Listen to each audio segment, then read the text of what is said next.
की नाराज़गी दिखा रहे हैं।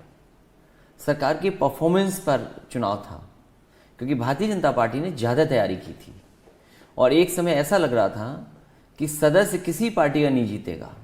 लेकिन जैसे जैसे चुनाव आगे बढ़ा और जनता के बीच में चुनाव पहुंचा, जनता ने भारतीय जनता पार्टी के समर्थित प्रत्याशियों को हराया। और सबसे ज़्यादा अगर किसी ने भूमिका निभाई है तो पुलिस, और पुलिस के साथ साथ उन शब्दों का मैं इस्तेमाल नहीं करना चाहता हूँ, मैंने कभी अपने इंटरव्यू में ये नहीं कहा कि भारतीय जनता पार्टी के गुंडे, लेकिन पुलिस के साथ भारतीय जनता पार्टी के कार्यकर्ताओं ने वो काम किया जो दुनिया ने और देश ने देखा। इसमें अखिलेश जी, जिला पंचायत अध्यक्ष के जो नतीजे आए उसमें बीजेपी ने काफ़ी क्लेम किया कि हमें बड़ी जीत मिली है, और आपने अभी कहा कि वो धन बल और बाकी सब अपना चीज़ों का इस्तेमाल करके बीजेपी ने ये जीता। लेकिन यही चीज़ें पिछली सरकार में आपके ऊपर भी आरोप लगे थे। इस तरह का व्यवहार, इस तरह का प्रशासनिक की तरफ से कोई आतंक नहीं मचा था। ये भारतीय जनता पार्टी ने जनता को डराने के लिए, धमकाने के लिए, अगर समाजवादी पार्टी का प्रत्याशी है तो उसका घर का नाप लिया जाएगा। एक नई मशीन क्या उन्होंने डिस्कवरी की है मुख्यमंत्री जी ने, जेसीबी मशीन, घर तोड़ा देंगे, आपके मकान तोड़ देंगे। गांव में किसका नक्शा पास है? तो घरों का नापना, झूठे मुकदमे लगना, कार्यकर्ताओं पर उत्पीड़न और पुलिस प्रशासन के माध्यम से दबाव बनाना, और इतना पैसे का कभी इस्तेमाल नहीं हुआ होगा जिसका खुला इस्तेमाल भारतीय जनता पार्टी ने किया है। आपको क्यों लगता है कि समाजवादी पार्टी इस बार का विधानसभा चुनाव जीतेगी? देखिए, भारतीय जनता पार्टी तो हारने जा रही है, और इसलिए हारने जा रही है कि उन्होंने अपना संकल्प पत्र कूड़े में फेंक दिया। कहीं ऐसा तो नहीं कि आप भारतीय जनता पार्टी के हारने पे ज़्यादा उम्मीद लगाए हैं बजाय अपनी जीत पर? नहीं, भारतीय जनता पार्टी हारेगी तभी तो समाजवादी पार्टी जीतेगी। लेकिन उनकी नाकामी और आपके काम का फर्क हो सकता है। हाँ, क्योंकि जो संकल्प पत्र भारतीय जनता पार्टी ने तैयार किया था, अगर उस संकल्प पत्र की पहले पन्ने की तस्वीर देखेंगे आप, तो ये मुख्यमंत्री नहीं थे, इनकी तस्वीर नहीं लगी। और जो वादे इन्होंने किए थे जनता को इतने वादे कर दिए, वादे के बाद वादे, लेकिन पूरा कितना हुआ है? मैंने केवल एक सवाल पूछा इनसे, जो इनके संकल्प पत्र में सबसे पहले आता है। मैंने इनसे जानना चाहा कि आखिरकार जो किसान आंदोलन कर रहे हैं 3 बिल को लेकर के, इस देश की रीढ़ है हमारी किसान, अर्थव्यवस्था को किसी ने बचाया तो हमारे किसान ने और खेती करने वालों ने। आज हमें बताए भारतीय जनता पार्टी कि किसानों की आय क्या है आज, और इस आय को दोगुना कब कर देंगे। 2022 आ गए हैं, महंगाई इन्होंने बढ़ा दी, कोई चीज़ ऐसी नहीं जो सस्ती हो जो किसान खरीद रहा हो। डीजल पेट्रोल महंगा कर दिया, खाद महंगी कर दी, कीटनाशक दवाइयाँ महंगी कर दी, मशीनरी महंगी कर दी, सब कुछ महंगा कर दिया। गरीब से वोट ले लेते हैं, अमीर उद्योगपतियों से नोट ले लेते हैं, और बाद में जितनी भी हमारे सरकारी जो कंपनियां हैं उनको बेच करके चोट पहुंचा देते हैं। तो आखिरकार भारतीय जनता पार्टी क्या है? तो इसमें, लेकिन आपने जितनी बात कही अखिलेश जी, इसमें भाजपा की नाकामी फिलहाल ज़्यादा आपके हिसाब से सुनाई पड़ रही है। एक तो ये आपका पहलू होगा, पर इसके साथ साथ क्या आपके अपने पिछले 5 साल या आपकी पिछली सरकार के कामकाज जो रहे थे उनको साथ में ले जाकर के आप चुनाव? अभी तक उत्तर प्रदेश की भारतीय जनता पार्टी की सरकार के मुख्यमंत्री जी ने उद्घाटन किया है जो समाजवादी पार्टी की सरकार में बना है, शिलान्यास किया है। इस सरकार का सबसे बड़ा प्रोजेक्ट है समाजवादी पूर्वांचल एक्सप्रेसवे। ये समाजवादी सरकार में शुरू हुआ था, हम सभी ने मिलकर के इसका शिलान्यास किया, बजट दिया, 3 बार बजट दिया, पूरा ज़मीन ली गई, लैंड एक्विजिशन हुआ, उसका डॉक्यूमेंट तैयार हुआ, टेंडर हुए, टेंडर कैंसिल किए, इसलिए कैंसिल किए कि अपने लोगों को इन्हें टेंडर देना था। और आज भी ये पूर्वांचल एक्सप्रेसवे पूरा नहीं कर पाई। ये सबसे बड़ा प्रोजेक्ट है इनका। और कोविड के समय पे किसने तस्वीर नहीं देखी? आज लोग चाहे बड़ाई कर रहे हो सरकार का, लेकिन लोगों को ऑक्सीजन नहीं मिली। इन्होंने लोगों की सांस छीन ली, इन्हें ऑक्सीजन नहीं उपलब्ध करा पाए, दवाइयाँ उपलब्ध नहीं करा पाए, बेड उपलब्ध नहीं करा पाए, लोगों की जान चली गई। इनके पास क्या जवाब है कोविड का?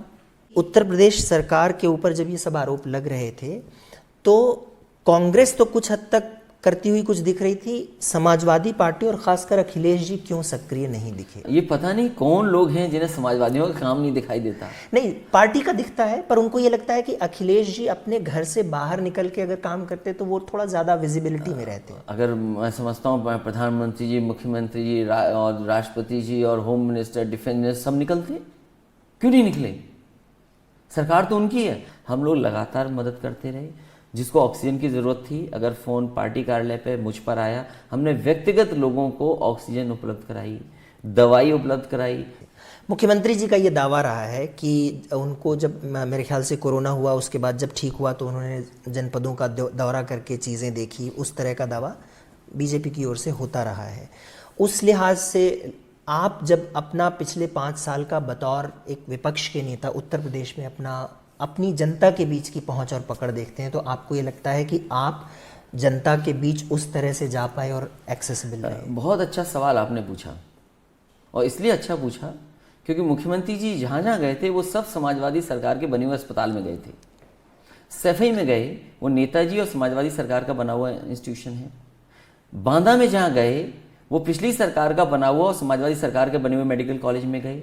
झांसी में जहाँ इलाज हो रहा था, जिस हॉस्पिटल में जो कोविड हॉस्पिटल बनाया गया था, वो समाजवादी सरकार का था। गोंडा में जहाँ मुख्यमंत्री जी गए वो भी समाजवादी सरकार का बनाया हुआ हॉस्पिटल था। ये तो वो थे ही थे, लेकिन गोरखपुर में जहाँ से मुख्यमंत्री जी खुद आते हैं, जिस अस्पताल में कोविड का इलाज चल रहा था लोगों का, वो भी समाजवादी सरकार का बनाया हुआ था। तो हमें तो खुशी इस बात की है कि जनता की सेवा के लिए समाजवादियों का काम उनके काम में आया, सेवा उनके काम आया। आपने एक मौके पे ये क्यों कहा था कि ये बीजेपी की वैक्सीन है, और क्या आज आपको लगता है कि वो बात शायद नहीं कहनी चाहिए थी? जिस तारीख को मैंने कहा था उस तारीख को आपको जरूर कहना चाहिए। सरकार ने जल्दीबाजी में फैसला लिया था और सरकार ने बाद में स्वीकार भी किया। कहीं ना कहीं डॉक्टर्स ने भी सवाल उठाए थे। मैं आखिरी व्यक्ति तो नहीं हूं, क्योंकि जो बात मैंने कह दी मैं उस पर आज भी कहता हूं कि मैं आखिरी आदमी हूंगा जिसको वैक्सीन लगानी होगी। मैं सरकार से कहता हूं कि गरीब को, मजदूर को, किसान को, सबको वैक्सीन लगाएं, और जब उनको वैक्सीन लग जाए, जब आखिरी वैक्सीन बचे, हम लगवाने को तैयार हैं। पर लोग ऐसे भी तो देख सकते हैं अखिलेश जी कि यानी आप ट्रस्ट नहीं कर रहे हैं इसलिए आप कह रहे हैं कि बाद में लगाएंगे, बीजेपी की वैक्सीन है। आज के समय पर मास्क या दुनिया ने जो देखा या दुनिया से जो अनुभव पाया है, वैक्सीन के अलावा कोई इलाज नहीं है। तो सरकार की जिम्मेदारी ये है, बहाना न करें कि किसी ने कुछ कह दिया स्टेटमेंट। आज सरकार की जिम्मेदारी है, एक तो सस्ती उपलब्ध कराएं, फ्री उपलब्ध कराएं। दुनिया में फ्री वैक्सीन है, आप वैक्सीन को भी महंगा करते जा रहे हैं। इसी तरह से एक मतलब ये होता है कि अखिलेश जी का कई चीज़ों के ऊपर मिसट्रस्ट है। आपके बयान को लेकर के जो चर्चा पिछले दिनों हुई, एक ATS का जो उत्तर प्रदेश में लखनऊ में अभियान हुआ, उसको लेकर के आपने जो बोला, उसको लेके ऐसा दिखाया गया कि उत्तर प्रदेश पुलिस के ऊपर अखिलेश जी ये जता रहे हैं कि भरोसा नहीं है उनका। पुलिस को लेकर के अच्छा सवाल आपने पूछा। भारतीय जनता पार्टी से अच्छा ध्यान हटाने का काम कोई कर नहीं सकता।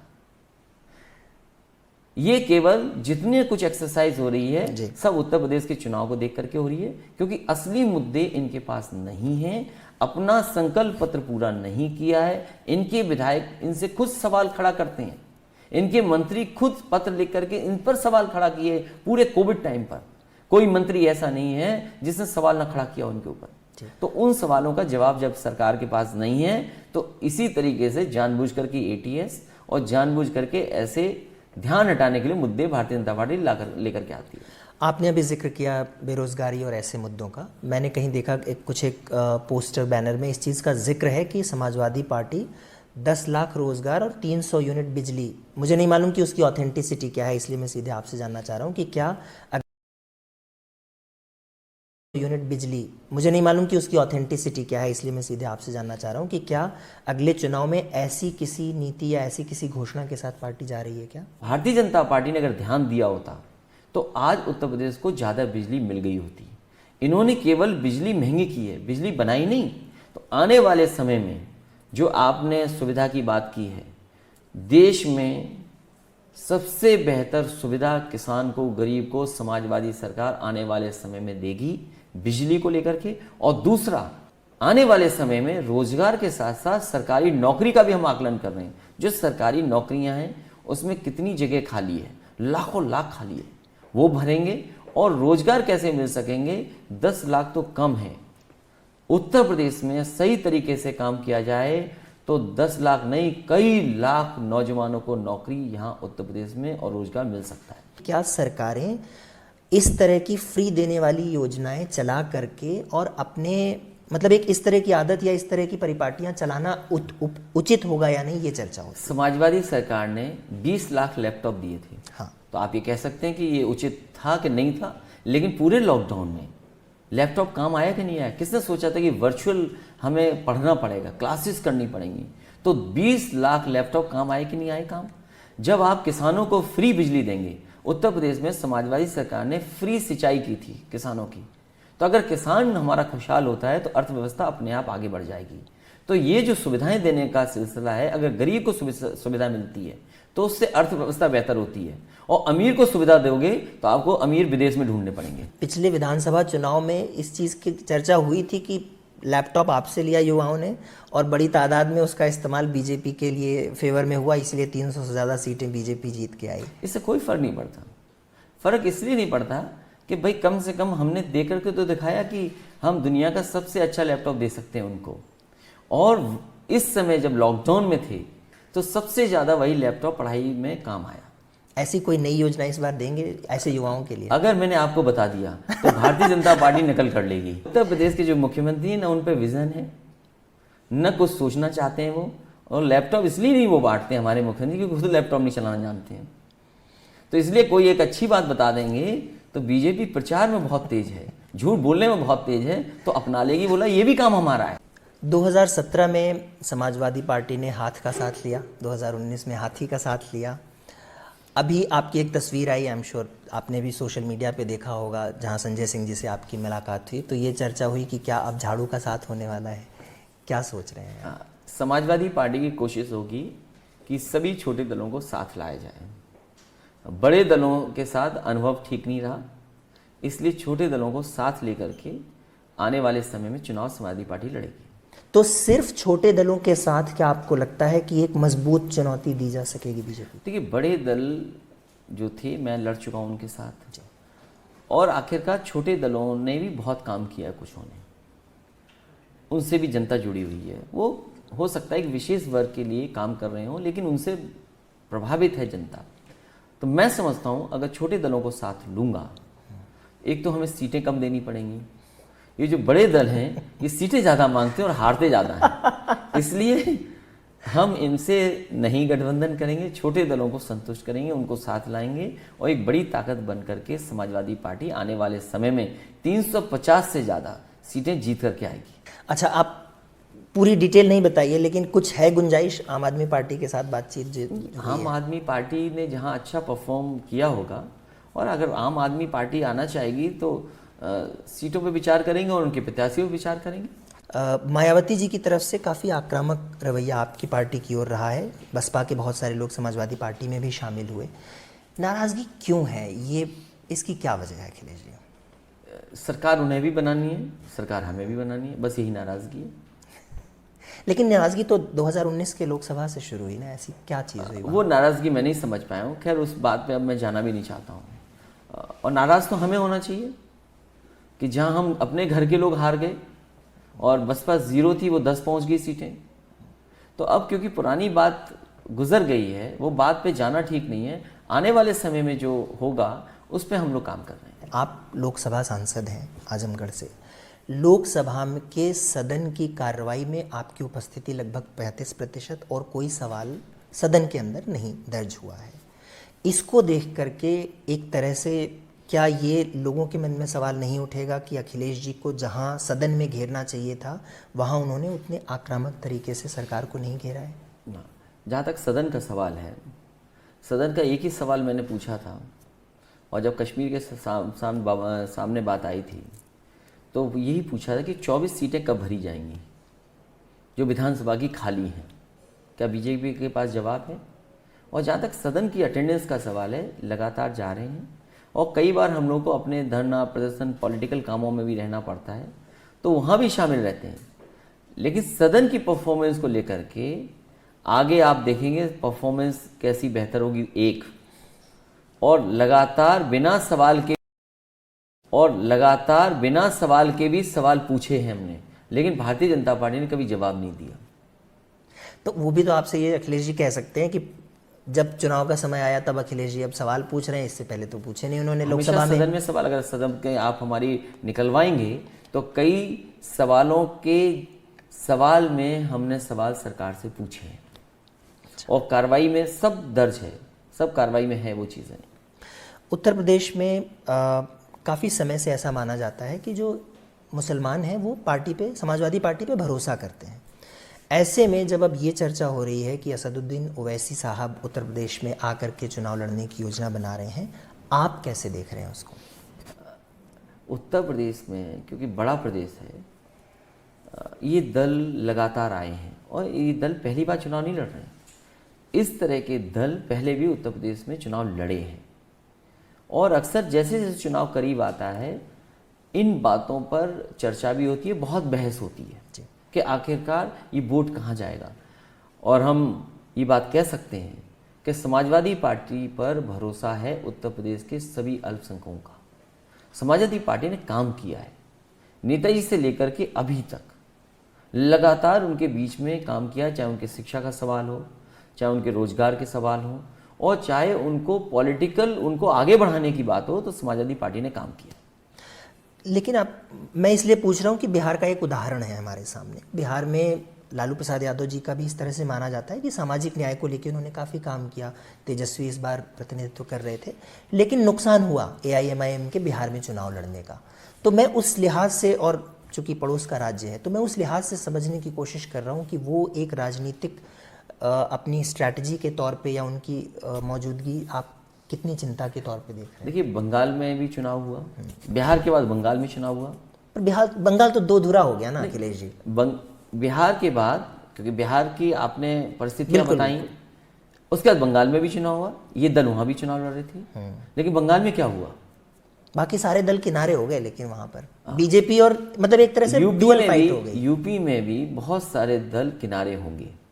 ये लड़ाई सीधी सीधी है और यूपी की 22 की लड़ाई तो है ही है जी। लेकिन भारतीय जनता पार्टी अपने भविष्य की भी लड़ाई समझ रही है। क्या कांग्रेस की कमान प्रियंका गांधी के हाथ में होना और एग्रेसिव तरीके से काम करना कहीं आपको लगता है कि विपक्ष में सेंध पड़ सकती है या वोटों को लेकर के? देखिए, उत्तर प्रदेश में इसी तरह का चुनाव होता है और कांग्रेस की लीडरशिप कोई आज की नहीं है, बहुत पुरानी लीडरशिप है। लेकिन कांग्रेस पे वोट कौन सा है? कांग्रेस ने सब कुछ खो दिया बीजेपी के लिए। कई बार ऐसी चीजें हैं आई हैं सामने, जो सिद्धांत कांग्रेस का है वही बीजेपी का है, वही जो बीजेपी का सिद्धांत है वही कांग्रेस का है। जहां तक उनकी लीडरशिप का सवाल है, लीडरशिप को काम करना चाहिए और करें, ये तो उनकी पॉलिटिकल पार्टी है। ठीक है। अभी पिछले दिनों राम जन्मभूमि ट्रस्ट और भूमि का विवाद एक सामने आया, जिसकी चर्चा काफ़ी हुई।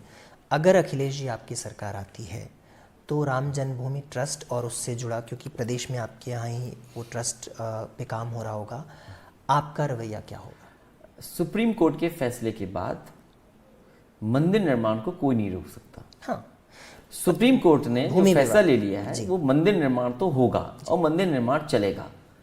हाँ, जहां तक जमीन का सवाल है कि जमीनों को लेकर के कुछ लोगों ने आपत्तियां उठाई हैं जी और सवाल खड़े हैं, और ये वो सवाल है जिसका जवाब भारतीय जनता पार्टी को या ट्रस्ट के मेंबर्स को देना चाहिए। समाजवादी पार्टी की यही मांग रही है कि मंदिर निर्माण तो होगा, लेकिन जिन ट्रस्टियों पे ये सवाल उठाए उन ट्रस्टियों को निकाल देना चाहिए या अपने आप स्वयं इस्तीफा दे देना चाहिए। शिवपाल यादव जी ने जिस तरह से अपने आप को राजनीति में अब इस समय रखा हुआ है, और जब आप ये कहते हैं कि छोटे दलों के साथ में बातचीत करेंगे, तो आपका और उनका क्या आगे इस चुनाव को लेके कोई चर्चा, बातचीत, या बिल्कुल जैसा अभी चल रहा है सब वैसा रहने वाला है? चाचा का एक दल है और उनके दल को भी साथ लेने का काम समाजवादी पार्टी करेगी। अच्छा, मतलब आप कह रहे हैं कि बातचीत होके दोनों लोग साथ आ सकते हैं? उनके दल को भी साथ लाने का काम समाजवादी पार्टी करेगी कि उनकी जो सीट जसवंत नगर है वो समाजवादी पार्टी ने छोड़ दी है, उन्हीं का दल लड़े और क्योंकि छोटा दल उनका भी है तो उनसे भी बातचीत समाजवादी पार्टी करेगी। आखिर इंटरव्यू समाप्त करने से पहले मैं ये ज़रूर चाहूँगा कि मैं कुछ नेताओं के नाम लेता हूँ और मैं ये जानना चाहता हूँ अखिलेश जी कि आप एक शब्द में अगर उनको बताना चाहें तो आपके मन में पहला शब्द क्या आता है? लोगों ये की बहुत पहचान। मुश्किल सवाल पूछते हैं। नहीं, अगर बिल्कुल प्रदेश मुश्किल। तक पूछते तो प्रदेश तक पूछते तो मैं सब बता सकता। चलिए, योगी आदित्यनाथ जी। वो योगी नहीं है। अच्छा, प्रियंका गांधी जी। उनको और काम करना चाहिए। मायावती जी। अच्छी लीडर हैं, उन्होंने काम किया दलित पिछड़ों के लिए। आपके पिता मुलायम सिंह यादव जी। उन्होंने संघर्ष के रास्ते पर संघर्ष का रास्ता दिखाया। बहुत बहुत धन्यवाद।